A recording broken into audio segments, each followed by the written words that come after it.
дуруд дӯстони азиз, мухлисон ва ҳаводорони барномаҳои таҳлилии телевизиони варзиш. Барномаи навбатии шаҳри футзал аст. Аз студияи марказии телевизиони варзиш манзури шумо ва чун ҳарвақта меҳмони ҳамешагӣ ва доимӣ коршиноси доимии телевизиони варзиш ҳастанд. собиқ дарвозабони тими миллии футзали Тоҷикистон ва яке аз чеҳраҳои шинохтаи футзали кишвар Миралӣ Шарипов. Сараввал шуморо ба студияи марказии телевизиони варзиш хушомадед мегӯем ва дар ин барнома доир ба бозиҳои даври дуюми Суперлигаи Тоҷикистон ки рӯзҳои 5, 6 ва 8 август доир гардиданд суҳбат мекунем. Инчунин тими миллии футзали Тоҷикистон пас аз анҷоми бозиҳои даври дуюм ба машқҳои дастаҷамона фаро гирифта шуд ки айни замон ҳайати мунтахаб дар шаҳри Гуристони вилояти Сух қарор дорад ва барои ду бозии санҷишӣ бо тими миллии футзали Узбекистон омодагӣ мегирад ки дар ин бора баъдан суҳбатро идома медиҳем. Хоб, ин ҳафта бозиҳо бисёр бозиҳои ҷолиб шуданд, махсусан даври дуюм. Аз он 4 бозӣ фикр мекунам аз ҳама бозии ҷолиби диданӣ ин ҳам бозии дастаҳои клуби марказии варзиш ва артиш бо сорокампания буд ки бисёр ҷолиби диданӣ сурат гирифт ва дастаи навкори лига дар баробари қаҳрамони феълии кишвар як бозии арзанда нишон дод ва дар қисми аввал то сонияҳои охир пешсаф буд. Хоб, шумо бозии мазкурро чӣ гуна шарҳ медиҳед? Фаъолияти дастаи клуби марказии варзишро дар оғози мавсим чӣ гуна боғозорӣ мекунед? Ташаккури бисёр. даври дуюми Суперлигаи футзали Тоҷикистон пушти сар шуд. дар ин ҷо бисёр бозиҳои ҷолибу диданӣ баргузор гардиданд. алахусус бозие ки мо ҳоло дар борааш сухан мегӯем, клуби марказии варзиши артиш ва соро компания бисёр як бозии ҷолибу диданӣ ба майдон бароварданд. дар ин ҷо дар клуби марказии варзиши артишро қайд кардан мумкин аст ки новобаста аз он ки клуб бори аввал аст ки дар Суперлигаи Тоҷикистон баромад мекунад ба муқобили чемпиони феълии кишвар як бозии арзандаи диданӣ нишон дод. ҳатто артишиҳо тавонистанд дар рафти бозӣ дар ҳисоб 3 маротиба пеш бароянд. фикр мекунам ки ҳамин тарзи бозӣ агар ҳамин муносибат бо кор амиқел бошад, инҳо метавонанд як сенсатсияи хурде дар чемпионати имсолаи футзали Тоҷикистон ба вуҷуд оранд. бале, бисёр ҳам дар оғози бозӣ бисёр бозиро хуб оғоз карданд. артишиҳо махсусан дар хатти ҳимоя бисёр фаъол буданд. дар аксулҳуҷумҳо зуд бозингарони дастаи сорокампанияро ки қисми зиёдашонро бозингарои тими миллии футзали Тоҷикистон ва бисёр дар ғафлат гузоштанд дар чандин ҳолатҳо, махсусан Ибодулло Назиров ки бо як зарбаи қавии хушт тавонист ҳисобро боз кунад ва бозии дастаашро боз ба пеш барорад. дар идома агарчи худголи бозингари клуби марказии варзиш артиш Муҳаммаҷони Асламхон дастаи сорокампания ҳисобро баробар кард, аммо дар идома боз бозингари ҷавони ин тим, мо бисёртар дар барномаи гузашта дар бораи бозингарони ҷавони то 20 сола сухан гуфтем. махсусан яке аз бозингарони ҷавон ин Давлатов Паншер Давлатов мебошад ки дар рақобат бар муқобили сорокампания ба задани 2 гол муваффақ шуд. дар ин рақобат гӯем яке аз беҳтарин бозингарони майдон буд. дар қисми аввал бисёр хуб буданд, бо ҳисоби 3-3 ба танаффус рафтанд, аммо дар қисми дуюм гӯем аллакай хастагии бозингарони клуби марказии варзиш артиш эҳсос мешуд, зеро онҳо хеле ба мо маълум аст қисми зиёдашон аз футболи бузург, яъне аз ҳайати ҷавонони футболи бузурги клуби марказии варзиш артиш ба футзал ҷалб шуданд ва дар як муддати кӯтоҳ аллакай ба футзал мутобиқ шуда истоданд ки ин бисёр хуб аст ва бовар дорем ки дар солҳои наздик аз онҳо футзалбозони беҳтарин мебарояд. зеро футзали тоҷик, тамоми таҳкурсии футзали тоҷик аз футболи калон аст. гӯем имрӯз бозингароне ки дар тими миллӣ бозӣ мекунанд, ҳама бозингарон аз футболи калон ба футзал омаданд ва бозингарони артиш низ бисёр ҷавонон ҳастанд ва дар баробари соро фикр мекунам ки як ҳафта қабл аз оғози мавсим омодагиро оғоз кардан дастаи клуби марказии варзиш артиш бисёр маҳорати боло нишон доданд. хоб, дар бораи кори мураббӣ Муродулло Алиқулов ки чанде қабл ин гӯем дуюмин бозиу аст ба ҳайси сармураббӣ, кори ӯро чӣ гуна боғозорӣ мекунед? пирӯзӣ дар оғози мавсим дар баробари дастаи Сомон ва бозии арзанда нишон додан дар баробари қаҳрамони Тоҷикистон. бале, Муродулло Алиқулов аллакай дар ду бозӣ نشان داد که مربی متخصصی لایقتمند است. از معلوم است که از این یک متخصص خوبی فوتبال تاجیکستان میبراید و تا سال گذشته خود همچون بازیگر در روزبان برآمد میکرد و در مورد این بازی قید کردن ممکن است که مرادالله علیقلوف بازی سورو را خوب میدونست و آنها از عکس الهجوم ها کار گرفتند و توانستند که در دو مورد از عکس الهجوم گل زنند و در یک مورد دیگر از حالت استانداردی که جریمه ضربه جریمه بود از آن سه گل به ثمر رساندند.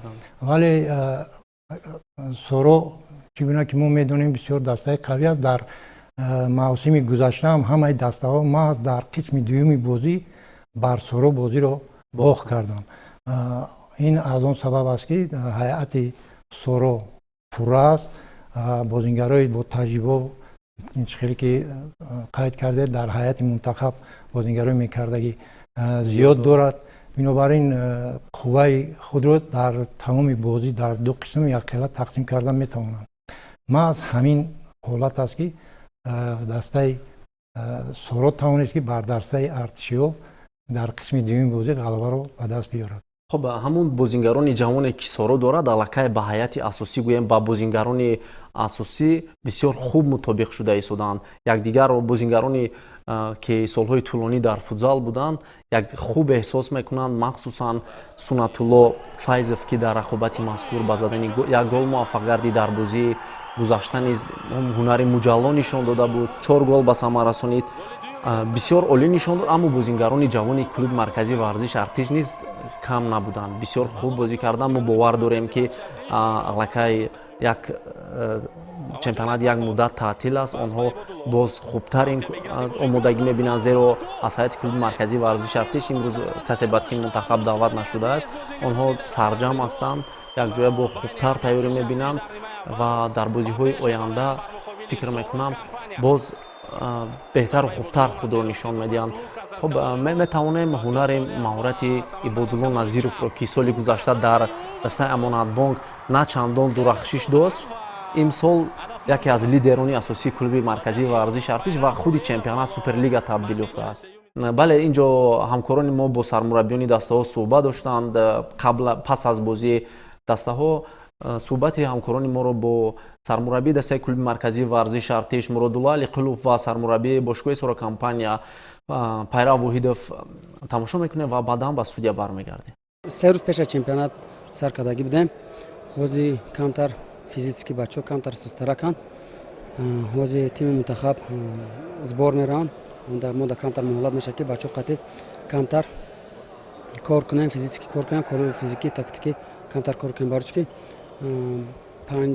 50% даста ай футболи калон омадаган, ай дубли ЦСКА омадаган камтар душвортара. барои ки ай футбол дар футзал гузаштан камтар вақт лозим аст. бози рақиби мо бозикардагӣ яке аз беҳтаринои на фақат дар Тоҷикистон, балки дар Осиё яке аз беҳтарин тимои Осиё ба ҳисоб меравад. барои ки беҳтарин бозигаронд, қаҳрамони Тоҷикистонанд. бо ино бозӣ кардан якум тайм бозӣ кардем, қисми якум бозӣ кардем. хеле душвор буд, аммо дуюм таймда камтар шумо худтон дидем ки камтар физически, тактически камтар мода камтар нарасид.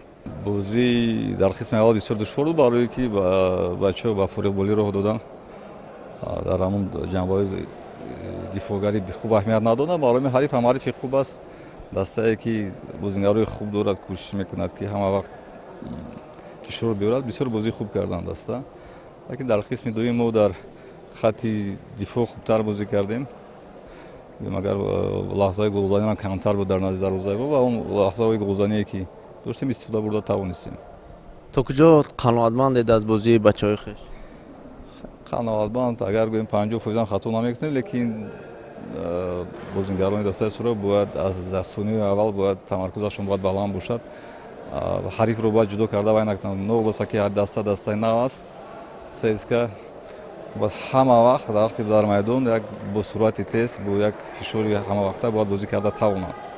бале чӣ хеле ки мо қайд кардем сармураббии дастаҳо низ фикр мекунам ба суханҳои мо розӣ ҳастанд, махсусан Муродулла Алиқулов ки барои онҳо вақт лозим аст ва ин фурсати хубест ки дубора пурра омода шаванд.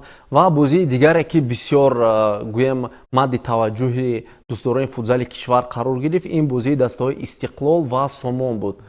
Сомон дар бозии аввал аз дебютанти чемпионат клуби марказии варзиши Артиш дар сонияҳои охир мағлуб шуд, аммо дар бозӣ бар муқобили ноиб қаҳрамони мамлакат тими Истиқлол ки имсол боз гӯем ҳайати худро пурзуртар кардааст бо даъвати мутахассиси нав, бо даъвати бозингарони нав, бисёр бозии арзанда нишон доданд. Он бозие ки агар бо ҳамин бозӣ дар баробари клуби марказии варзиши Артиш ҳунарнамоӣ мекарданд, фикр мекунам натиҷаи бозӣ дигар мешуд. Зеро дар баробари Истиқлол ҳунарнамоӣ карданд. Шумо дар кохи Олимп ҳузур доштед ва бозиро ки аз наздик тамошо кардед, чӣ корнамоиҳои сармураббии дастаи Сомон буд ки барои шумо ғайриинтизор буд ва шумо ҳамин чизро аз ӯ интизорӣ надоштед?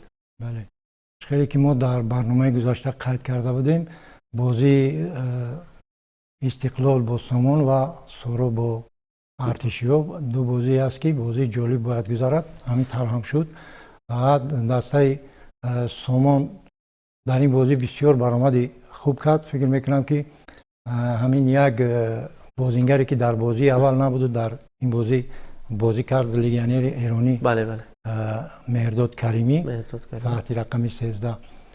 ҳамин бозии Сомона гӯем тамоман тағйир дод ва дар якҷоягӣ бо дигар легионери эронӣ Толоӣ бале ва ҳамчунин Ғуломӣ тавонистанд ки бале бозии хуб нишон доданд ва дигар бозингарон ҳам бозии хуб нишон доданд ва аз бозии якум дида ин бозиашон ҷолибтар буд, рангинтар буд. бале бисёр бозии хуб нишон доданд. Дастаи Истиқлол ки дорандаи медалҳои нуқраи чемпионат аст, бисёр дастаи қавӣ аст. Ба зидди ҳамин Истиқлол тавонистанд ки бозии хуб нишон доданд. ҳатто бинед ки дар қисми аввал ду ҳолати 100% фақат ҳамин рақам 23 Толоӣ дошт. дар инҷо бозии дарвозабонро қайд кардан бисёр зарур аст ки бисёр дар ҳамин ҳолатҳо тавонист ки дарвозаи худро эмин нигоҳ дорад ва Сомон дар қисми аввал бениҳоят ҳолатҳои голзанӣ зиёд созмон дод. агарчи ҳамлаҳоро дастаи Истиқлол созмон медод, вале дар аксу ҳуҷумҳо бозингарони Сомон бисёр ҳолатҳои хатарнокро дар назди дарвозаи Истиқлол ба вуҷуд меоварданд ва хатти ҳимоя ва дарвозабони дастаи Истиқлол ин ҳолатҳоро ба мушкилӣ ҳам буд агар бартараф мекард ва дарвозаашро наҷот медод. фикр замоне ки бозиро тамошо мекардем, фикр мекардем ки қисми аввал бидуни гол ба анҷом мерасад, аммо дар сонияҳои охир Абдуқаюм Умаров бо як зарбаи бисёр қавӣ ва нишонраси худ ки бо ҷониби дарвоза зад, ҳисобро боз кард ва бо ҳамин ҳисоб дастаҳо ба танаффус рафтанд. Дар қисми дуюм низ ҳамун Сомон бозии худро нишон дод. агарчи гол сар дод дар охирои қисми аввал, бозии муҷаллои худро дубора нишон дод, ба намоиш гузошт, ҳолатҳои хатарнокро созмон дод, аммо натавонист ба задани гол муваффақ шавад ва дар дақиқаи 31 агар хато накунам, легионери қирғизистонии дастаи Истиқлол Айдарбек Абдиҷалил голи дуюми ин тимро зад ва тамоман умедро гӯем барои дастаи Сомон барбод дод. Зеро дар баробари Истиқлол ду гол задан ин бисёр кори мушкил аст.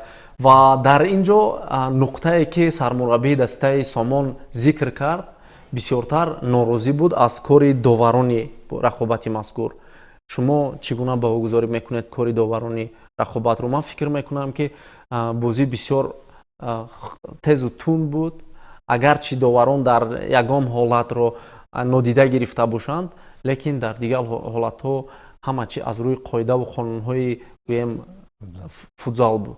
در کاری داوران میگن که اگر حالتی باشد که بحث برانگیز باشد و مشاهده نکردیم فکر میکنم داوران کار خود را کردن با نتیجه بازی دخالت نکرد. بله رقابت مذکور کامرون خیرالله‌زاده و نوروزجان سلیمانی دو داوری جوان و امیدبخش کشور که بسیار لکای هر زینه به زینه مهارتشان بهتر و خوبتر شده ایستاده است داوری کردند و بسیار بازی رو خوب گویم آغاز کردند و به انجام رساندند. صحبت سرمربیان دسته ها رو میشنویم و صحبت رو ادامه میدیم. بازی خوبی بود. اول که تبریک میگم به تیم استقلال برای بردشون، بعد یه خسته نباشید میگم به بچهای خودمون، واقعا تا آخرین لحظه جنگیدن. موقعیت‌های خوبی داشتیم، ما هم مومنت‌های خوبی داشتیم که استفاده نکردیم، ولی خب استقلال از مومنتاش استفاده کرد و بازی رو واگذار کردیم. در کل بازی خوبی بود. فکر کنم که تماشاگرها بلیشکی‌ها از بازی لذت بردن. خب طور دیدیم در هفته رقابت چند مرتبه بازیگران دسته شما با خود شما نیز با داور مرکز دعوا داشتید. قضاوت داور به نظر شما چگونه بود؟ قضاوت داور شما فیلم بازی رو یه بار پفتورش رو نگاه بکنید، خودتون قضاوت بکنید دیگه.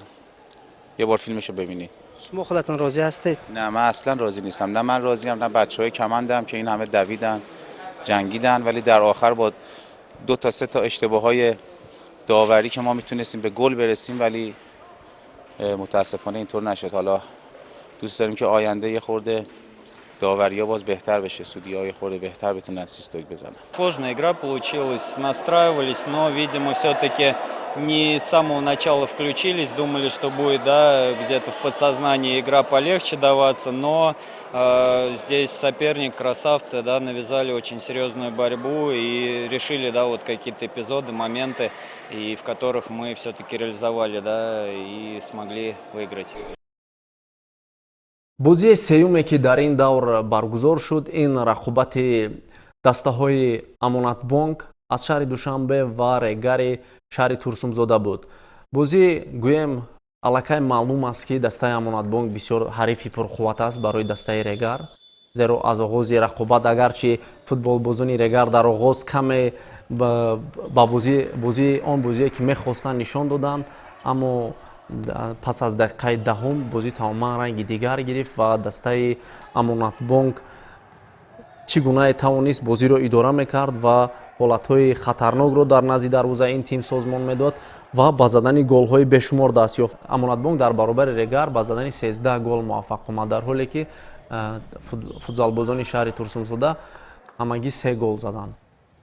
хоб ин бозиро чӣ гуна метавон шаҳр дод? این بازی علاقه گوییم از قبل حسابش معلوم بود که بسیار بزرگ می شود، ولی در اینجا امانتبانک غلبه میکند با حساب کلان و دسته ریگر یک چند دقیقه اول استودگری کرد، ولی بعدی گل اول رو سر دادن یک بار دسته گوییم که از بازیش سوس شد. بعد در اینجا بازیگرای امانتبانک هم قید کردن در کار که بازیگرای تجربه دار هستند. در هیئت منتخب یک چند نفر ما دعوت میشن، یک تجربه خوب دارن و در برای ریگر ما در برنامه گذشته صحبت کرده گفته بودیم که این دسته باید هیئتش رو باید پرقوت کنند و با همین اگر با همین هیئت اگر ادامه داد همه بازی‌ها کنیم که مغلوب میشن، همه خیلی میشن. نمیتوان با مرحله پلی آف رو خط گیرن که تمام دسته ها برای همین مرحله مبارزه میبرند. خب در صحبت با ما با مربی و بازیگر گویم ریگر معلوم شد که دسته علاقه تمرین سیوم خود رو برگزار کرده است. تا کجا همین قابل قبول است برای در رقابت در سوپرلیگای تاجیکستان؟ تا بازی امانتبانک دسته 3 تمرین برگزار کرده است در مجموع از آغاز موسم تا بازی با امانتبانک در دور دوم. ولی ما چیزی که پیشتر قید کرده بودیم این دسته از حسابیان که این بچه‌ها فوتبال دوست می‌دارن و میخوام فوتبال بازی کنن نمیخوام که همین دسته از بین روند.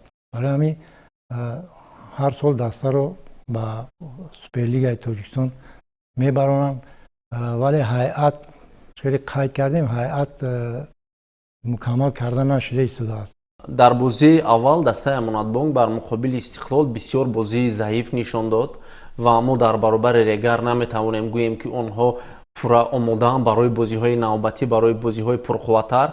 در دور نوبتی آنها رو دسته سامان انتظار است که بسیار فکر میکنم بازی خوب میشود در مقابل دسته سامان. در کدام موقع میدان دسته امانتبانک تنقیسی میکشد؟ دسته امانتبانک در اینجا دروازه‌بان، اگر از دروازه‌بان سر کنیم، مرادالله علیقلوف می‌ایستاد تا این مدت موسم گذشته دروازه‌بان بود و در اینجا دروازه‌بان دومی دسته مرادجان مرادوف و باز یک دروازه‌بان دیگر هم هست. دروازه‌بانی سورو کمپانیا خوشبخت ایسایف که به دروازه‌بانی اساسی تبدیل یافته است. سال گذشته با حیث اجاره در دسته سامان هنرنمایی میکرد. امسال شیرزاد جمعیف آمد و او رو به دسته دعوت کرد.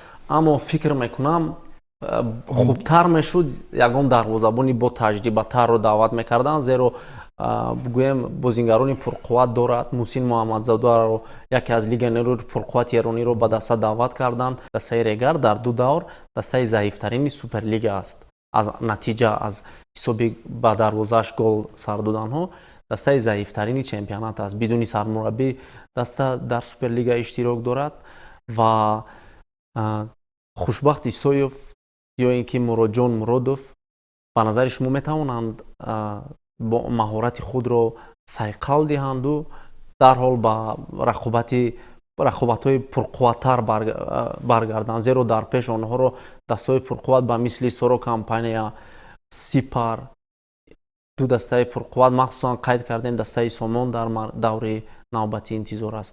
یا اینکه فکر میکنید که در مرحله دوم چمپیونات دست امانتبانک دروازه‌بان نو میگیرد؟ بله، این برای هر دو دروازه‌بان، هم برای مرادجان مراد و هم برای امکانیت است که خود را نشان امکانیت است که بله خود را نشان بدهند، مهارت خود را صیقل دهند، اثبات کنند که آنها در قطار دروازه‌بانان که به منتخب دعوت میشوند ارزنده هستند. برای همین اینها بین وقت باید کاری زیاد را انجام بدهند، تمرین‌های زیاد کنند. همه آن اشتباهایی که در بازی ها میشد همه روزه بعد بازی باید تحلیل کنند، برای چی گل اول شد، برای چی گل دوم شد، همه را باید برطرف کنند.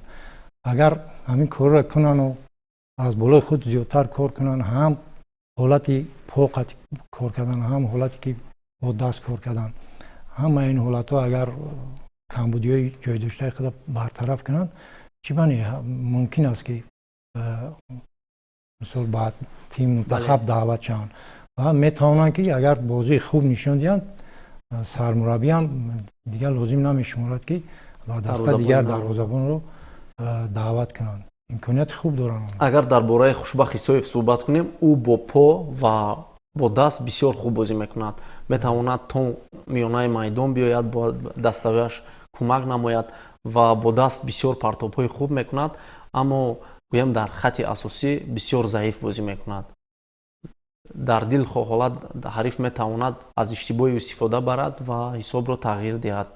خب 2 سال قبل زمانی که دسته استقلال قهرمان تاجیکستان گردید، در سلسله نهایی دروازه سورو کمپانیا رو محض خوشبخت ایسایف حمایه میکرد و در آن زمان بسیار مهارت خوب نشان داد در برابر استقلال که سلسله نهایی تا 5 پیروزی طول کشید، تا 5 بازی طول کشید و دسته استقلال با حساب عمومی 3-2 پیروز شد. خوشبخت ایسایف واقعا مهارت گویم سطح بلند نشان داد، اما پس از اون یک باره این دروازه‌بان دیگر گویم مهارت خود را از دست داد و این زمان تنها تلاش دارد که دوباره به همون سطح برگردد، اما در حالی که در برابر چنین در حریفان پرقوت اشتباه ها میکنید تو را میتوانند عوض کنند، زیرا دسته هدف دارد، مقصد دارد. مقصد دسته سال گذشته натавонист яке аз инҳои ифтихориро соҳиб шавад. имсол бо ҷалби бозингарони нав ва сармураббӣ ҳадаф дорад ки шомили сегона гардад. бале хушбахт исоев солҳои пеш чӣ қадр қайд карде дар ҳайати суро бозии хуб нишон дод ва ман барои ҳамин бозии хуб нишон додан бинед ки чанд маротиба сармураббии тими мунтахаб пайрав воҳидовро ба ҳайати асосӣ бале ба ҳайати мунтахаби тоҷикистон даъват мекарданд ва на ин ки барои хушбахти исоев барои дигар дарвозабонон ҳамин бояд намуна бошад ки бозии хуб нишон додан дарвозабонон коми дар ҳолати хуби ҷисмонӣ омодагии ҷисмонию бозӣ ҳаст ҳамонро ба тими мунтахаб даъват мешавад ва имрӯз бинед ки аллакай хушбахт ин мавқеи худро аз даст додааст ба тими мунтахаб нуриддин ҷабборов ва фирӯз бозмамадов даъват мешавад ҳамчунин дарвозабони асосӣ фирӯз бегмуродов ва дар дарвозабонҳо ҳам як рақобати солим ҳам ба вуҷуд омада истодааст оста оста ва фикр мекунам ки бисёр хуб аст ман агар гап дар бораи дарвозабонҳо рафт дарвозабони артиша мебинем бисёр дарвозабони ҷавон аст ду бозӣ ки тамошо кардем бисёр бозӣ хуб нишон дод яке аз сутунҳои асосии дастаи клуби марказии варзиш артиш ман аз ҳамин дарвозабонаш аст ҳам дар бозии аввал сабабгор шуд ки ғалаба кунанд ҳам дар бозии дуюм ҳам бисёр маҳорати хуб нишон дод бисёр ҳолатҳои голзаниро бартараф кард ва бошад ки ҳам хеле дарвозабонҳо зиёд бошанд ва рақобат байни онҳо зиёд шавад чӣ қадар рақобат шавад ҳам қадар сатҳи дарвозабонҳо ҳам баланд шинан мегирад хуб ба шумо ки собиқ дарвозабони тими миллӣ будед солҳои тӯлонӣ дар суперлигаи тоҷикистон дар он замон серияи про ҳунарнамоӣ мекардед ҳамин ба дарвозабонони мо чӣ намерасад ки як муддат дар сатҳи хуб қарор доранд ва дубора гӯям ҳамун формаи варзишии худро аз даст медиҳанд бале ба баъзе дарвозабонон мунтазам як хел бозӣ кардан наметавонанд бале албатта ҳама вақт бояд дар ҳолати хуби машқу тамринҳо бояд бошед чунки худи футзал ҳамин хел аст агар даста хуб бозӣ мекунад вале агар тамриноша хуб бароҳ намонад баъди 6 моҳ мебинед тамоман бозӣ кардан наметавонад мисол мегирем амонатбонк соли гузашта чӣ қадр хуб бозӣ кард дар даври якум мо надидем ӯ амонатбонк ки пеш бозӣ мекард дар дарвозабонҳо ҳамин хел аст ҳама вақт бояд дар ҷараён бошанд ҳеҷ вақт ҳамун сатҳе ки дайров кардан ҳамонро дигар аз даст надиҳанд бояд ҳама вақт бояд дар инкишоф бошанд машқу тамрин бошанд ҳама вақт таҳлил кунанд бозии худро дар куҷо ма бояд чӣ хел бозӣ мекардем ки хато намешад дар куҷо бояд чӣ хел бозӣ мекардем ки мо бозигаро ба гол мебаровардем ва бисёртар барои ҳам по чунки ҳозир футзали муосир бозӣ бо по дарвозабонҳо бозӣ бо по бояд хеле бозиро пеш мебаранд бале дар дараҷаи зарурӣ бояд бошад ки ҳозир бе по бозӣ кардан натавонистани дарвозабон гӯем ки вай надорад як қанот надорад бале барои ҳамин бисёр хуб мешуд ки дарвозабон ҳам бо по ҳам бо даст ҳам дар хати дарвоза хуб баромад мекард ҳам бо пош метавонист хуб бозӣ кунад бисёр хуб мешуд бале бисёр дуруст қайд кардед мо низ бовар дорем ки дарвозабонони мо ҳам низ оҳиста оҳиста ба сатҳи зарурӣ бармегарданд ва дар баробари дигар ба мисли фирӯз бегмуродов дар замоне ки чемпионат таътил аст даъват мешаванд ба тимҳои пурқуввати ҳамсоя кишварҳои мо то ин ки маҳорати хешро дубора сайқал диҳанд ва ин барои тими миллии футзали тоҷикистон бисёр хуб аст ки дар хати дарвоза мо 4-5 дарвозабони пурқувват дошта бошем барои интихоб бисёр хуб мешавад замоне як дарвозабон натавонад бо сабабҳои ҷароҳат бо сабабҳои гуногун дар тими миллӣ иштирок кардан ӯро метавонад ба осонӣ дилхо дарвозабони дигар иваз намояд суҳбати сармураббиёни дастаҳоро тамошо мекунем ва мебинем ки пас аз бозӣ чӣ гуфтанд. Сегодняшняя игра уже более такая красивая у нас получилась. Я недоволен результатом, но качеством игры обобщенно более немного согласен с тем, что мы сыграли хорошо, нежели чем в первом матче. Ну, вторая всего лишь тренировка, поэтому требуется от ребят тоже что-то выше своей головы. Это тоже ошибочно. Поэтому постепенно с игры, от одной игры к другой игре мы будем постепенно уже прибавлять. Сейчас у нас будет перерыв двухнедельный. Вот к этому моменту и приготовимся. Более, так сказать, как команда. چیزی که همون تمرین‌ها بود، چیزی که مقصد پیش مونده بودیم، امروز اجرا کردن اساسا خیلی با خوبتر میکنیم. бале бозии охире ки гӯям айни замон ба риштаи шаҳру таҳлил мекашем, ин рақобати дастаҳои равшани шаҳри Кӯлоб ва Сипари шаҳри Хуҷанд.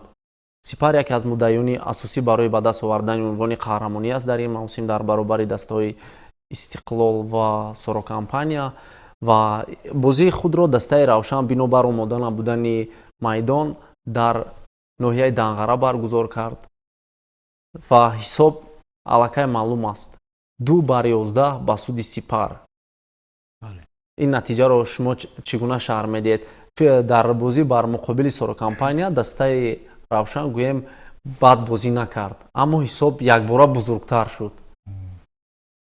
اینجا البته قید کردن در کار است که برای روشن همین دو دوری اول یک ناقلای غلطید، چون که با دو دسته پرقوت چمپیونات تاجیکستان برآمد کرده شده است و بازی اول اگر 9-1 باشد، بازی دوم 2-11 قریب که همین یک خلا بیم در همون سطح خود بازی کردن. اگر هم خیلی تحلیل کنیم ما بازی را پیش دیده نتوانستیم متاسفانه، ولی از روی نتیجه این بازی گفتن ممکن است که روشن همون با سطحی که در بازی اول نشان داده بود همون بازی رو نشان داده است. بله، در این رقابت بهترین بازیگری موسم گذشته موسم 24-25 سوپرلیگای تاجیکستان محمد جان شریفов با زدن 4 گل موفق آمد و اینچنین پرویز رحمت و اگنالدو ادواردو بازیگر برزیلی این تیم 2 گلی زدند و بازیگران دیگر نیز با زدن 1 گلی موفق آمدند، اما آنها توانستند 2 و 4 گلی زنند که این برای در پایگاه برای به دست آوردن بهترین جایزه بهترین نشانزن نیز با آنها خیلی کمک میکند و در بسیار حالتها محض در چنین بازیگران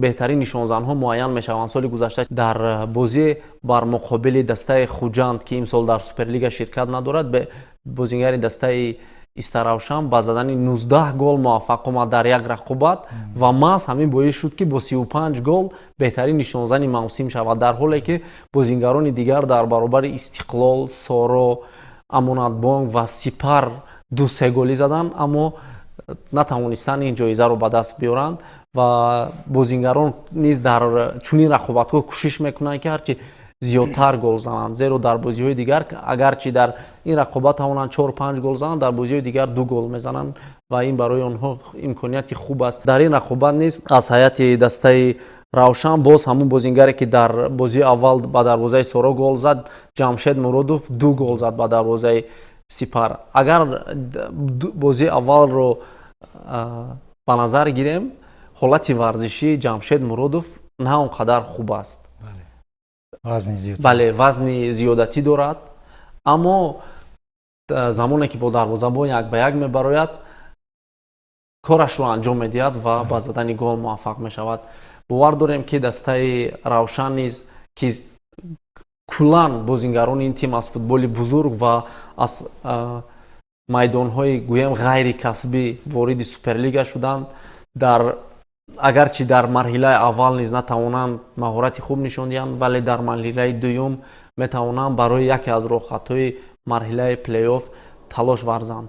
از کارگردان خواهش میکنیم جدول عمومی سوپرلیگ را منظوری ما سازند. پس از 2 دور دسته‌های سپر، سورокампания و استقلال با 6 امتیازی متناسباً در زینه‌های یکم، دوم و سوم قرار دارند. دسته امانت بانک و کلوب مرکزی ورزش ارتش با 3 خالی در زینه‌های 4 و 5 موقع گرفتند. سامان، روشن و رگر بدون امتیاز در زینه‌های بعدی قرار دارند. ба назари шумо дар марҳилаи аввал ҷадвали умумӣ чӣ гуна мешавад? Ки метавонад ба садри ҷадвал дар садри ҷадвал монад аз ду бозие ки сипарӣ шуд? ولی در اینجا چقدری که انتظار میرفت همین سه دسته سپر سرو کمپانیا استقلال اینها میتونستند دلخواه از اینها جای اول برایت ولی جای اول حقیقی که همون وقت پیدا میشه که اینها بین یکدیگر بازی میکنن و در اینجا از روی تناسب توپ ها سپر و جای اول برآمده است. در اینجا فکر میکنم که حاضر بر وقتی بعد از طول خلاصه کردن که کی اول می شود کی دوم. بله اینجا وقتی بازی بین یکدیگری می شود و در اونجا بازی معلوم می شود. بود در پیش قسم دوم چمپیونات هست که دسته‌ها می توانند پیش از خود مرحله دوم چمپیونات ترکیه دسته‌های خود را باز مکملتر قوی تر کنند. بله. خب در دور نوبتی که روزهای 22 و 24 آگوست پس از اونه که تیم ملی فوتبال تاجیکستان مشق‌های دسته‌جمعانه خود را به انجام می‌رسد دایر می‌شود. در این دور سامان با امانتبانک سورا کمپانیا و با استقلال سپر با کلوب مرکزی ورزش ارتش و ریگر با روشن در این دور تمام بازی‌ها جالب می‌شوند زیرا هر دسته به خود حریف برابر دارد. با غیر از بازی با سپر و کلوب مرکزی ورزش ارتش قوای با دیگر دسته‌ها گویم این زمان برابر است. ریگر با روشن دو حریفی با هم گویم برابر هستند. بازی‌های مذکور به نظر شما چگونه صورت می‌گیرد؟ سامان آیا می‌تواند بالاخره صاحب امتیاز شود و یا قهرمان فعلی تاجیکستان با می‌تواند آن سلسله پیروزی‌هایی که سال گذشته در مرحله نهایی داشت تکرار نماید یا اینکه دسته‌های ریگر و روشن نیز امتیازهای اولی خویش را در چمپیونات صاحب گردند؟ بله در اینجا چخیلی که می‌بینیم چهار بازی که برابر باید باشند برابر هستند قریب برگزار میشن. بازی سامان امانت بانک در اینجا من کم برتری امانت بانک رو میبینم گرچند سامان بازی خوبم نشون داده ایستاده باشد کمه ببینیم اگر 60 به 40 اگر ببینیم با فایده امانت بانک هم خیلی میبینم. سورا کمپانی استقلال در اینجا هم بازی بسیار بازی سخت میشود بازی جالب میشود. هر دسته هم قوایی که قریب برابر دارن ممکن کم سورا برتری داشته باشد. در اینجا من برتری سورا رو میبینم. سپر کمیوه سپر هم در اینجا مدعی است فکر میکنم 70-30 است این بازی. بله بله چون سپر قوی تر است از ارتشی ها ولی ارتش همون بازی که دو بازی کرد در اینجا هم نشون دید اگر بازی ارزنده میشود و بازی نهایت ریگر و روشن در اینجا روشن فکر میکنم دسته قوی تر است نسبت به ریگر. در اینجا باید غلبه نصیبی روشن گردد. پس از انجام بازی‌های دور دوم ستاد مربیان کشور تحت رهبری پیرو واحدов با تیم ملی در تیم ملی مشق‌های دسته‌جمعانه بازیگران را دعوت کردند. از این سبب سوپرلیگای تاجیکستان کم با موقوف گذاشته شد. از 14 بازیگر که به هیئت تیم ملی دعوت کردند اینها 3 دروازه‌بان هستند از آن جمله فیروز باز محمدов نوریدین جبارов فیروز بیگ مرادов اینچنین بازیگران سمندر ایزامов خسرو خلیقزاده محمد رجبов محمد جان شریفов ادریس یارов اقبال واسیدزاده بختیار سالیов دلشاد سلامов امید کوزیев насратчо исмоилов некруз идиев ва некруз али маҳмадов. хоб бозингароне ҳастанд ки ба назари шумо метавонистанд яке аз инҳоро дар тими мунтахаб иваз намоянд? вале дар ин ҷо чиқаре ки мо аллакай огоҳ ҳастем дастаи истиқлол бозингаро на ҳамаи бозингарои худро ба тими миллӣ сафарбар карданд. дар ин ҷо абдуқаим умаров иштирок надорад همچنین کامران علیف بهترین بازیگر این دسته. بله این هم میتوانست به تیم منتخب دعوت شود و فیضعلی سردارov هم اشتراک ندارد. بله. با کدام سبب باشد اشتراک ندارد. از دیگر دسته ها دیگر بازیگران رستم حمیدov میتوانست به تیم منتخب دعوت شود. دیگر خب دو بازی دوستانه تیم ملی رو روزهای 15 و 16 در شهر تاشکند با تیم ملی فوتزال ازبکستان انتظار است. فکر میکنم تا مرحله انتخابی جام آسیا که ماه سپتامبر در دوشنبه برگزار می شود و دسته باز دوباره در مشق‌های دسته‌جمعانه نوبتی که تا آن روز باز یک مشق‌های دسته‌جمعانه دیگر تیم ملی فوتزال رو انتظار است. گرد می آیند و بازیگران می توانند که اینها را با بازیگران دیگر عوض نمایند. در گذشته ما دیدیم در دو مشق‌های دسته‌جمعی رمز امروخانوف بازیگر آن زمان در هیئت سامان بازی میکرد و عین زمان در دسته امانت بانک، اما گویم بازی که در هیئت سامان داشت در امانت بانک نشان دادن نتوانست. یکی از سبب‌های اساسی همین بود که او را استادی مربیان تیم ملی به هیئت دعوت نکردند. ما نیز باور داریم که با پیدا شدن بازیگران نو هیئت تیم ملی فوتزال تاجیکستان پرقوت می شود و منتخب فوتزال کشور نیز با هزینه اول به مرحله پلی آف را خط میگیرد و آن نتیجه که سال گذشته در چمپیونات آسیا داشت مقام چهارم، از این هم نتیجه بهتر را نشان میدهد. خب در آخر چی گفتنی دارید؟ بله، در تیم منتخب چیزی که میبینیم سرمربی دسته با بازیگران جوان هم امکانیت داده ایستاده است که خود را نشان دهند، با تیم ملی دعوت کرده ایستاده است که کدام بازیگری که میتواند بازی خوب نشان دهد در هیئت منتخب دعوت می شود و امروز بینید که من دیگر بازیگران هم خسرو خالق نظر هم دعوت شده است. مقصد از خودی بازیگر خیلی وابسته است و تیم ملی دعوت کردن البته یک افتخار و شرف است که از طرف دیگر مسئولیت بلند دارد. برای همین بازیگران جوان که دعوت میشن باید البته که خود رو در اینجا بنیاد خوب نشون بدهند تا احساس کنند که 10 میلیون آدم، بله، 10 میلیون اهالی تاجیکستان رو نمایندگی دارند. بله، این رقابت است و هر یک بازیگر میخواهد که جای خود را از دست ندهد در تیم ملی. برای همین کدام بازیگر جوانی که دعوت میشود باید بازی خوب نشون دهد. سرمربی هم میخواهد که با جای بازیگرانی که الکی کارنامه خود را باید به انجام برسونند با جای آنها بازیگران نوی بالایقت با هیئت منتخب دعوت کنند. بله، تشکر زیاد بار دیگر که در این برنامه نیز ما رو همراهی کردید. دوستان عزیز و مخلصان برنامه تحلیل تلویزیونی ورزش، بار دیگر یادآور میشویم که این برنامه شهر فوتزال بود و همصحبت ما بودند کارشناس دائمی تلویزیونی ورزش و سابق دروازه‌بان تیم ملی فوتزال تاجیکستان میرعلی شریفوف.